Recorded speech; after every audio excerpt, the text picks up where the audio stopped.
जब आप अपनी लाइफ में इतनी मेहनत करने के बाद प्रॉपर्टी खरीदते हैं, उस प्रॉपर्टी की आधी कीमत सामने वाले को दे देते हैं। अब इस केस में क्या होता है, सामने वाला ज्यादा लालच में आके उस प्रॉपर्टी को किसी तीसरे बंदे को बेच देता है। तो यहां पे आपका पैसा भी अटक गया और आपका जो प्रॉपर्टी है वो भी हाथ से चला गया। तो आगे जाके क्या होगा अगर आप इस सेक्शन को यूज करते हैं? क्या वो प्रॉपर्टी आपको मिलेगी? क्या वो पैसे आपको मिलेंगे?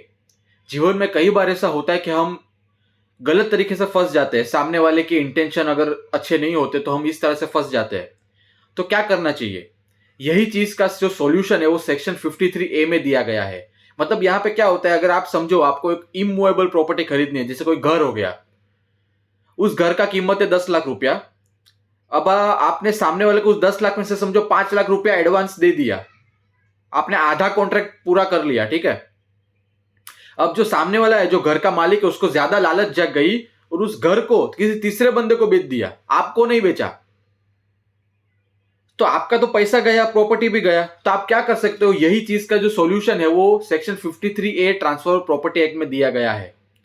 इस वीडियो में हम समझेंगे इस सेक्शन का मतलब क्या है और उसके एग्जाम्पल क्या है, इस सेक्शन का मेन गोल क्या है और ऑब्जेक्ट क्या है, मतलब इस सेक्शन को क्यों बनाया गया है, उसका क्या इंपॉर्टेंस है हमारे डे टू डे लाइफ में। On which property the doctrine of part performance apply, मतलब कौन सी प्रॉपर्टी के ऊपर ये डॉक्ट्रिन अप्लाई करता है, और when does the doctrine of part performance apply, and उसका जो स्कोप है वो कहां अप्लाई होता है। इंडियन लॉ और इंग्लिश लॉ में उसका क्या प्रोविजन दिए गए हैं, और उसके ऊपर मैं आपको केस लॉ भी दूंगा। इसके ऊपर इस सेक्शन को शुरू करने से पहले इसका जो एग्जाम्पल है वो जानना बहुत जरूरी है। ये मैंने खुद बनाया है। मिस्टर एल मतलब लालची आदमी, यहां पे आपको दिखता होगा फर्स्ट लाइन में, एल फॉर लालची, बी फॉर बेचारा, एंड सी फॉर कैश मतलब रिच आदमी, है ना। सी फॉर कैश होता है मतलब अमीर आदमी हो गया। अब मिस्टर एल जो है वो enters into an agreement to sell flat और प्रॉपर्टी टू मिस्टर बी। यहां पे मैं इमूवेबल प्रॉपर्टी की बात कर रहा हूं। यहां ये सेक्शन मूवेबल में अप्लाई नहीं होता, सिर्फ इमूवेबल पे ही अप्लाई होता है, जैसे घर हो गया, ठीक है। फॉर ₹10 लाख। यहां पे क्या होता है कि मिस्टर एल जो लालची आदमी है उसने क्या किया, मिस्टर बी को अप्रोच किया कि भाई मैं अपनी प्रॉपर्टी तेरे को बेचना चाहता हूं। मिस्टर बी एग्री हो गया कि चल मैं तेरा प्रॉपर्टी खरीदता हूं। और मिस्टर बी ने मिस्टर एल को, जो लालची आदमी, उसको 5 लाख रुपया दे दिया, मतलब 10 लाख में से 5 लाख दे दिया। मतलब उसने पार्ट परफॉर्मेंस जो है वो कॉन्ट्रैक्ट का और जो एग्रीमेंट का उसने फुलफिल कर दिया, बराबर है। अब यहां पे क्या होता है, मिस्टर बी जो है गिव्स मनी, जैसे मैंने आपको बताया, 5 लाख रुपया मिस्टर एल को दे देता है जो लालची आदमी है। अब मिस्टर एल जो है वो बी को सिर्फ पोजेशन देता है, ओनरशिप नहीं, क्योंकि उसने पूरा पैसा नहीं दिया ना।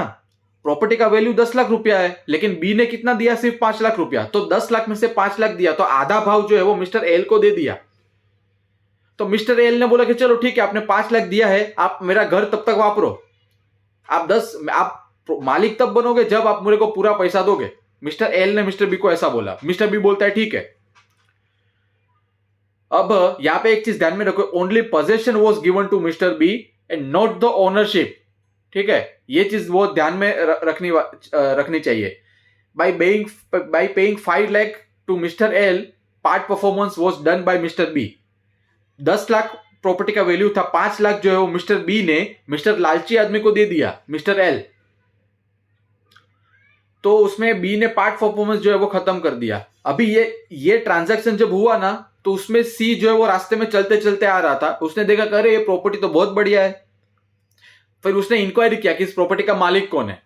तो सी को पता चला इस प्रॉपर्टी का मालिक जो है वो मिस्टर एल है, जो लालची था पहले से। उसने क्या किया, सी ने एल को ऑफर दे दिया कि सर जी मैं आपको इस प्रॉपर्टी का 40 लाख दूंगा, है ना। तो एल को लालच जागी, वो पहले से ही लालची आदमी था, उसका इंटेंशन जो था वो प्योर नहीं था। तो उसने क्या किया, बी से तो 5 लाख ले लिया था, तो उसको बी का कोई फिक्र नहीं है, भाई साहब को कमाना था ज्यादा से ज्यादा। तो उसने उसी प्रॉपर्टी को जो बी के साथ डील हुआ था ना 10 लाख में, जिसका बी ऑलरेडी 5 लाख दे चुका था, उसी प्रॉपर्टी को सी को बेच दिया, सेल डीड भी रजिस्टर करवा दिया। मतलब सी यहां पे ओनर बन गया। आप बोलोगे एक प्रॉपर्टी को दो को कैसे बेची, सिर्फ सी को बेची है अभी, बी को नहीं बेची, बी ने सिर्फ 5 लाख रुपया दिया था, और यहां पे देखो सिर्फ पोजेशन जो है, पोजेशन ही बी को मिला था। लेकिन यहां पे क्या किया, सी से मिस्टर एल ने पूरा 40 लाख ले लिया और प्रॉपर्टी रजिस्टर करवा दी सेल डीड बना के। तो यहां पे क्या होता है, in this case mister B जो बेचारा है got stuck because he has already paid rupees 5 lakh to Mr. L and now the same property is sold to Mr. C। समझ में आ रहा है बात? ये बहुत ही सिंपल एग्जांपल मैंने आपको बनाया हूं। जिस प्रॉपर्टी का मिस्टर बी दाम चुका था आधा, 10 लाख का प्रॉपर्टी था, 5 लाख रुपया एल को दे दिया मिस्टर बी ने, तो लेकिन बीच में मिस्टर सी आ जाता है, वो जो बहुत अमीर होता है, उसको पैसे की कोई फिक्र नहीं है। तो सी ने क्या बोला एल को कि भाई मैं इसका 40 लाख दे दूंगा, आप मेरे को दे दो, मेरे को ये चीज बहुत पसंद आ गई, ये प्रॉपर्टी। तो भाई साहब ने बेच दी प्रॉपर्टी। अब यहां पे बी फंस गया जो पहले से ही बेचा रहा है। So now what mister B will do, question mark. Is there any legal remedy for the same? मैं कहता हूं इसका आंसर यस है। Section 53A of Transfer Property Act 1882, because Mr. B has done his part of performance by paying 5 lakh to Mr. L out of total 10 lakh for that property। मतलब यहां पे mister B जो है उसने 5 लाख दे दिया था, total value क्या थी 10 लाख रुपया। मिस्टर बी ने अपना पार्ट पेमेंट जो कर दिया तो पार्ट परफॉर्मेंस खत्म हो गया, और मिस्टर बी जो है वो बाकी जो बैलेंस 5 लाख है वो भी मिस्टर एल को देना चाहता था, लेकिन उसके पहले मिस्टर सी आ गया बीच में और उसने पूरा गेम चेंज कर दिया। तो बी जो है वो सेक्शन 53A को अप्लाई कर सकता है। Here Mr. L cannot evict Mr. B from possession of that property because he is ready to pay the balance amount of 5 lakh rupees to Mr. L। समझ रहे बात? L ने जो है वो C को लालच में आके प्रॉपर्टी बेच दिया। अब यहां पे क्या होता है, L जो है जो लालची आदमी, उसने वो B फॉर बेचारे को निकाल नहीं सकता वहां से, क्योंकि उसने ऑलरेडी आधा पेमेंट कर चुका है प्रॉपर्टी का 5 लाख रुपया। अब बाकी का जो बचा 5 लाख रुपया है, 10 लाख बचा था, 10 लाख था प्रॉपर्टी, 5 दे या पहले, 5 बचा है, वो 5 बचा हुआ भी देना चाहता है एल को, है ना। तो यहां पे मिस्टर एल उसको एविक्ट नहीं कर सकता। यही इस सेक्शन का मेन एम है। अब आई होप आपको एग्जांपल क्लियर हो गया होगा। अब मैं आपको सेक्शन समझाता हूं कि क्या बोलता है। द मेन गोल और object of the doctrine of part performance. The main goal of the doctrine of part performance is to protect the possession right of Mr. B so that no one can remove him from the possession of that said property। It reduces cheating, fraud between the transferor that is Mr. L and transferee that is Mr. B। यहां पे मैंने example में आपको बताया कि जो mister B है उसने 5 लाख रुपया दे दिया और बचा वो 5 लाख भी देना चाहता है मिस्टर एल को, लेकिन ये भाई साहब ने एल को लालच जग गई, उसने प्रॉपर्टी सी को बेच दी 40 लाख में। तो एल को 40 लाख तो मिला ही और बी का 5 लाख भी मिल गया, मतलब टोटल 45 लाख हो गया। तो ऐसा नहीं चलता कानून में। आप प्रॉपर्टी का डील सिर्फ एक टाइम पे एक ही आदमी को कर सकते हो। यहां पे जो बी है वो प्रॉपर्टी को खरीदना चाहता है, उसने 5 लाख दिया और आगे भी देगा, वो दावा करता है कि मैं दे दूंगा। तो ऐसे सिचुएशन में मिस्टर एल जो है वो बी को हटा नहीं सकता प्रॉपर्टी से। एक बार वो उसने रहना शुरू कर दिया तो उसको कोई नहीं निकाल सकता जब तक वो प्रॉपर्टी का जो पार्ट परफॉर्मेंस है वो पूरा करने तैयार है। तो मतलब बचा हुआ बैलेंस 5 लाख है वो देना चाहता है एल को, तब तक एल उसको नहीं निकाल सकता, भले उसको कितना भी बड़ा ऑफर आए। अब दूसरा पॉइंट है, it reduce the chances of fraud, that is mister L can not sell that same property to any other person. Mr. L only transferred that property to Mr. B because only possession is given to Mr. B, and here B is not the owner of that property right now because B has only paid half of the amount। यहां पे थोड़ा ये ध है, 3 हो, double ही आ गया है। तो मिस्टर एल जो है, so if mister L tries to sell that same property to mister B can mister C, तो mister B can take legal action. मतलब यहां पे क्या होता है, मिस्टर एल जो है उस प्रॉपर्टी को किसी तीसरे को नहीं बेच सकता जब तक मिस्टर बी जो है वो पार्ट परफॉर्मेंस खत्म करने को तैयार है। समझ में आ रही बात आपको? मिस्टर बी जो है वो उसका आधा दाम चुकाने को, आधा दाम उसने ऑलरेडी चुका दिया और आधा जो बचा वो 5 लाख है वो भी देने को तैयार है। तो ऐसे में मिस्टर एल जो है वो ना वो प्रॉपर्टी किसी तीसरे बंदे को बेच सकता है, ना वो मिस्टर बी को वहां से हटा सकता है, क्योंकि पोजेशन ऑलरेडी दे दिया गया है मिस्टर बी को प्रॉपर्टी का। अब सबसे मेन पॉइंट है, on which property the doctrine of part performance apply. किस प्रॉपर्टी में पार्ट परफॉर्मेंस का जो डॉक्ट्रिन है सेक्शन 53A ट्रांसफर प्रॉपर्टी का अप्लाई होता है, उस प्रॉपर्टी को बोलते हैं इमूवेबल प्रॉपर्टी। मतलब घर हो गया, बंगला हो गया, कोई फ्लैट हो गया, जो एक जगह से दूसरी जगह नहीं हिल पाता, सिर्फ इमूवेबल प्रॉपर्टी के ऊपर ये सेक्शन अप्लाई होता है। When does the doctrine of part performance apply? और उसका स्कोप, मतलब उसका मैं स्कोप के बारे में बता रहा हूं। सबसे पहले मिस्टर एल और मिस्टर बी के बीच में एक रिटर्न कॉन्ट्रैक्ट होना चाहिए, ओरली नहीं चलेगा। Written contract for immovable property between mister L and mister B, at least sign and stamp by both the parties. Oral agreement is not applicable in this section. अगर समझो mister L है, वो mister B को property sell करना चाहता है, तो दोनों के बीच में एक ओरल एग्रीमेंट होना चाहिए, और सॉरी रिटर्न एग्रीमेंट होना चाहिए, ओरल नहीं चलेगा। तो इस चीज का ध्यान रखिए आप कि यहां पे सिर्फ रिटर्न एग्रीमेंट चलता है, ओरल एग्रीमेंट नहीं चलता। अभी एक केस लो इसके ऊपर जिसको बोलते हैं Moolchand versus Rohan and others. ये शॉर्ट में आप याद रखिए 2002 का केस है, ये सुप्रीम कोर्ट का केस है। सुप्रीम कोर्ट ने क्या बोला है, written agreement is important, then only doctrine of part performance will be applicable. अगर डॉक्ट्रिन ऑफ पार्ट परफॉर्मेंस अगर आपको अप्लाई करना है तो रिटर्न कॉन्ट्रैक्ट होना बहुत जरूरी है।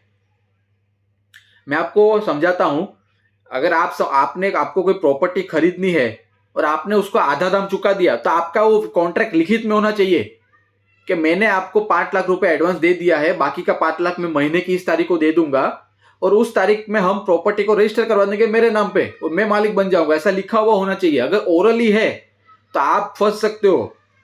ये अगर ये सुनने में तो आपको चलो इजी लगता होगा, लेकिन आप रियल लाइफ में जब अटकोगे तो आपको बहुत प्रॉब्लम होगी।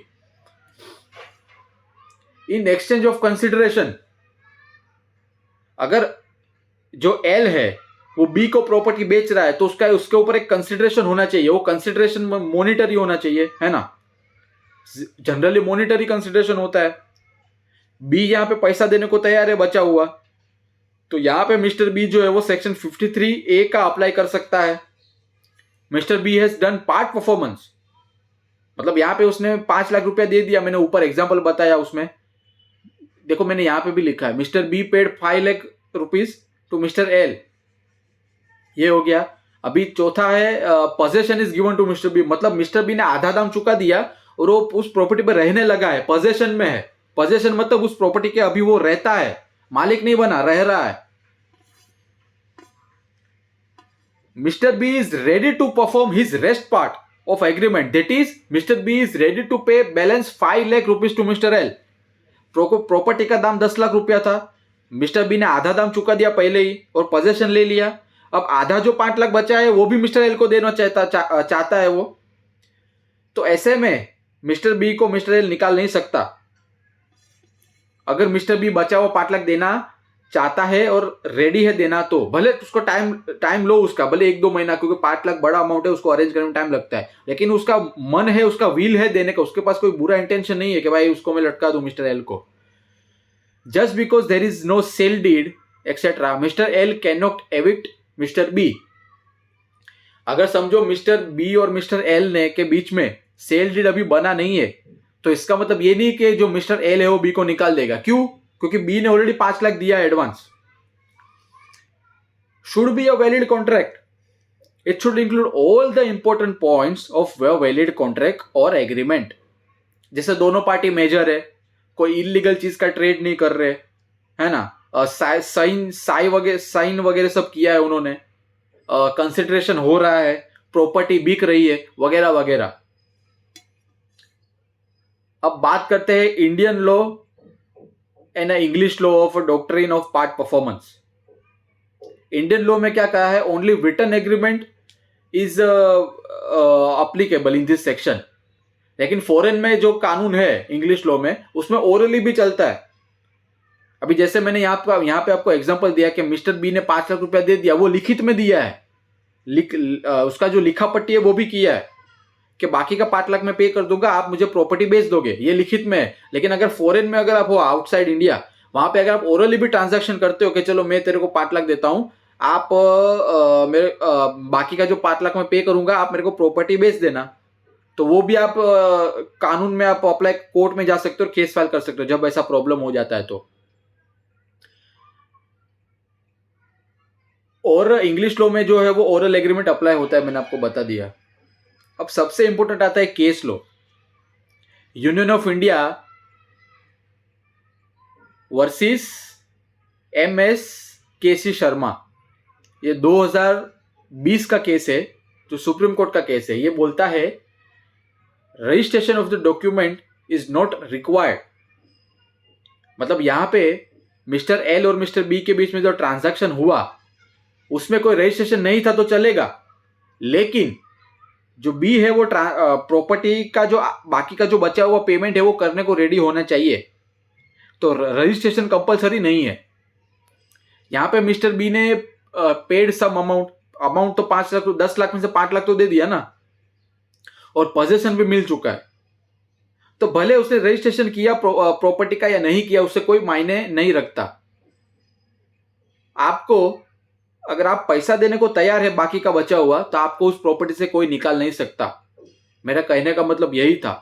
जनरली क्या होता है, लोग इतनी बुरी तरह से फंस जाते हैं, यहां तक कि लोगों को डिप्रेशन आ जाता है कि भाई मेरा इतना लाखों रुपया में दे दिया फिर भी मेरे हाथ में कुछ नहीं आया। लोग घबरा जाते हैं। घबराने की बात नहीं है, हर चीज का कोई ना कोई समाधान है। जैसे कि मैंने ये एग्जाम्पल में दिया, ये एग्जाम्पल हो सकता है आपके किसी परिवार में हो सकता है, या फिर आप खुद फंस गए, भगवान ना करे। तो ये सेक्शन को हमेशा याद रखना। जब भी ऐसा होता है कि आपने प्रॉपर्टी का आधा दाम चुका दिया और सामने वाला पलट गया, उसने दूसरे तीसरे को बेच दिया ज्यादा लालच में आके, तो ऐसे में आप इस सेक्शन को अप्रोच कर सकते हैं और कोर्ट का दरवाजा खटखटा सकते हैं कि जज साहब मेरे साथ गलत हुआ है, आप इस चीज का कोई समाधान निकाले। तो यही आज का लेक्चर था दोस्तों, बहुत ही इंपॉर्टेंट है और सारी चीजें मैंने आपको समझा दी है। अगर कभी भी आप फंस जाते हो इस तरह से, तो इस चीज को याद रखना कि हर चीज का समाधान है। शुक्रिया।